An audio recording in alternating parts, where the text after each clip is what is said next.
give back to the community.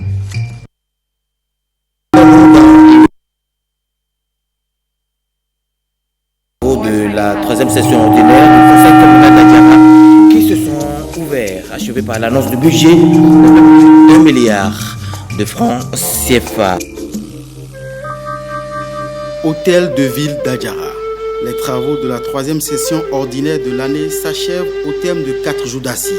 Des travaux sanctionnés par l'annonce d'un budget de plus de 1,221 milliard de francs CFA au titre de 2020 et d'un plan d'investissement qui traduise les ambitions du Conseil communal pour l'an prochain.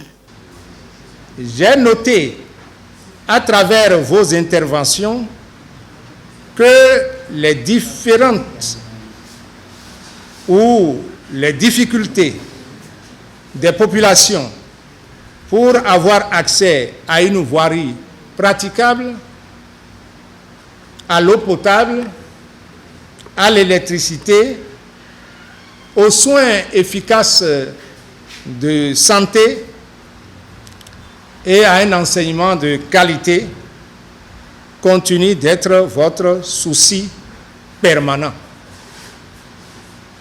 Je voudrais me permettre de vous rassurer qu'à l'heure du bilan, notre mandature surprendra positivement et va marquer agréablement les esprits. Le premier citoyen de la commune souhaite alors un plus grand accompagnement de l'administration pour atteindre ce résultat.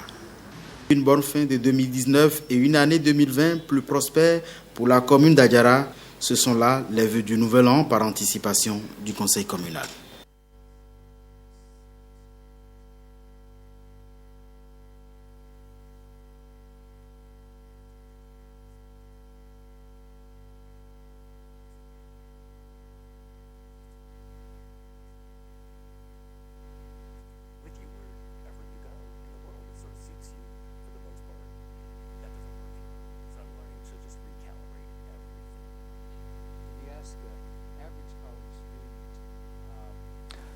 Why they're going to...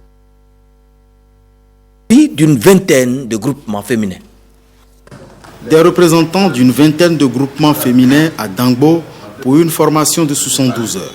Initiée par l'INPF, l'Institut national pour la promotion de la femme, cette formation au profit des participants venus des départements de l'Ouémé, du Mono, du Koufo, de la Donga et de l'Alibouri vise à renforcer les capacités des femmes des zones rurales du pays afin de les aider à développer davantage leur entreprise génératrice de revenus.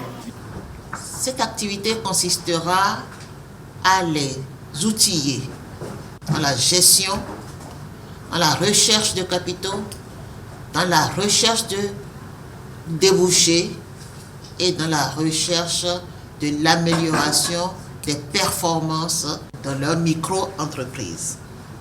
La bonne organisation et la bonne rentabilité de ces entreprises dirigées par des groupements féminins participent à l'épanouissement des femmes, mais également des hommes et des enfants à travers leur famille et leur communauté. La formation se déroule à travers plusieurs modules. La comptabilité et la gestion financière, le marketing et la recherche de marché, sans oublier l'autonomisation et la gestion du ménage pour consolider les liens familiaux, et cela pour le bien-être de la société. Je peux dire que c'est une innovation et nous remercions infiniment l'Institut national de la promotion de la femme. En réalité, c'est ma première fois de les rencontrer. Et tel que nous avons commencé, je pense qu'ils se sont armés pour bien nous former, afin que tout ce que nous ferons soit bénéfique pour nous-mêmes et pour la population. La finalité de la présente formation, améliorer l'autonomisation des femmes, un vœu cher au gouvernement du Bénin révélé. Lorsque les femmes sont autonomes, elles constituent un véritable facteur de lutte contre la malnutrition.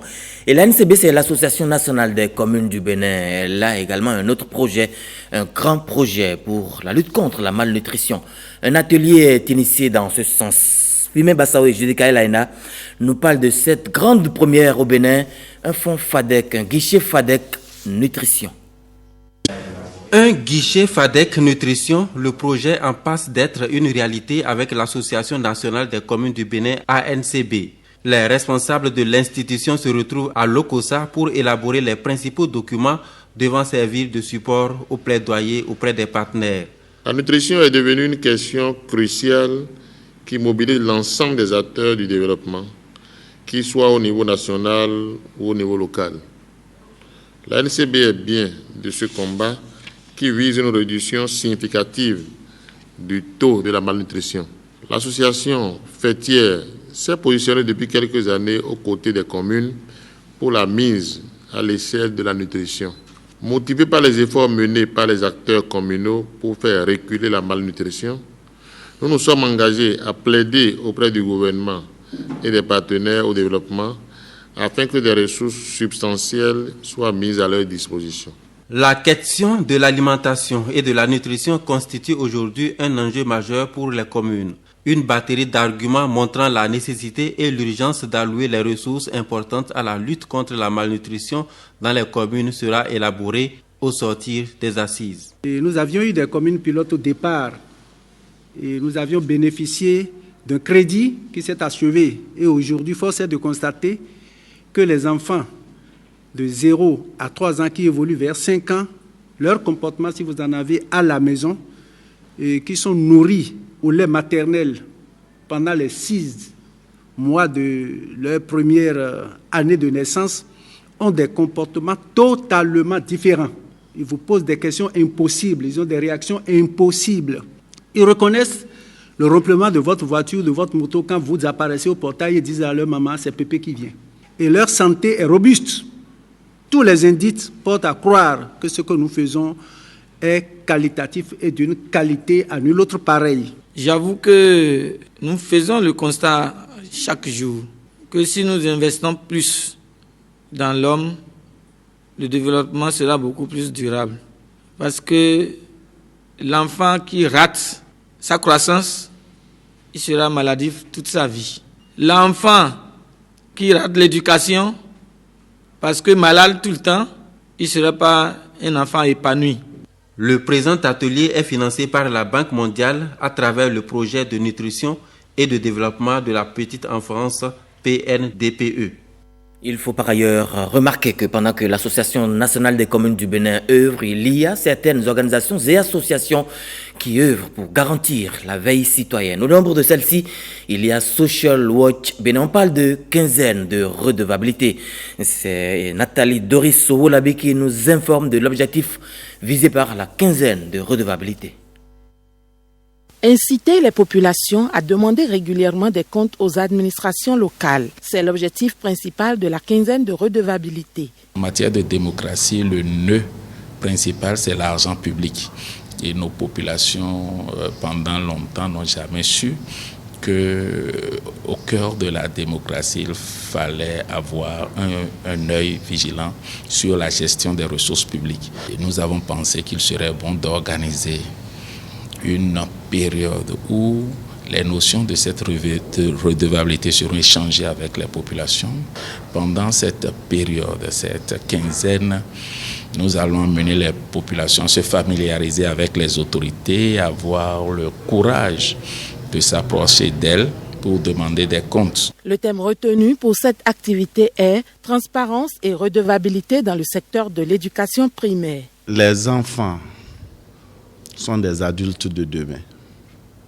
Et travailler déjà pour que ces enfants se familiarisent avec cette notion de redevabilité pourrait payer demain. La quinzaine de redevabilité est à sa première édition et bénéficie du soutien financier de la coopération suisse. Pour nous, cette initiative est une initiative très intéressante. C'est pour ça qu'on m'a demandé de venir ici parler au nom de la coopération suisse aussi, pour encourager l'initiative, pour dire que c'est quelque chose de très bien et que nous sommes avec vous. Permettez-moi de saisir La présente occasion pour vous renouveler ainsi qu'à l'ensemble des organisations de la société civile au Bénin ma gratitude, et c'est donc des autorités préfectorales, pour votre implication effective dans la vulgarisation des concepts de transparence, de lutte contre la corruption et de redevabilité dans le processus de gestion du secteur de l'éducation, notamment celui de l'éducation maternelle et primaire. Plusieurs activités sont prévues dans le cadre de cette quinzaine avec un accent particulier sur les actes de naissance.